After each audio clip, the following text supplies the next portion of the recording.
आजची मोठी बातमी नाशिक जिल्ह्यातील मनमाड शहरातून समोर येत आहे।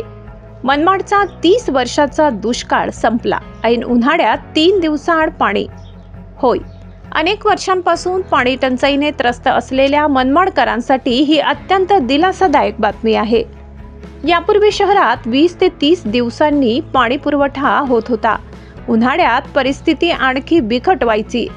पाणी हा फक्त प्रश्न नव्हता, तर तो नागरिकांच्या जगण्याचा संघर्ष बनला होता।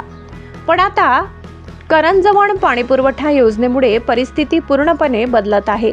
या योजनेअंतर्गत नवीन जलवाहिनी, जॅकवेल, पंपिंग स्टेशन, जलशुद्धीकरण प्रकल्प आणि पाण्याच्या टाक्यांचे काम मोठ्या प्रमाणात पूर्ण झाले आहे। या महत्त्वाकांक्षी प्रकल्पाचे तब्बल 95% काम पूर्ण झाले असून सध्या अंतिम टप्पा सुरू आहे। विशेष म्हणजे आता ऐन उन्हाळ्यातही नागरिकांना 3 दिवसाआड पाणी मिळत आहे। वाघाड धरणात शहराला पुढील 4 महिन्यांसाठी पुरेल इतका पाणीसाठा उपलब्ध असल्याचे प्रशासनाने सांगितले आहे। दररोज सुमारे 950 लिटर पाणी पुरवठ्याचे नियोजन करण्यात आले असून शहरातील सर्व भागांना नियमित आणि समतोल पाणी मिळणार आहे। या संपूर्ण योजनेसाठी सुमारे 400 कोटी रुपयांहून अधिक खर्च करण्यात आलाय। स्थानिक नागरिकांमध्ये आनंदाचे वातावरण असून मनमाडची पाणी टंचाई आता इतिहास जमा झाली अशी भावना व्यक्त केली जात आहे।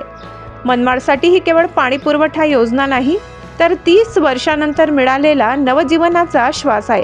अशाच महत्त्वाच्या आणि विश्वासार्ह बातम्यांसाठी आमच्या चॅनलला लाईक, शेअर आणि सबस्क्राईब नक्की करा।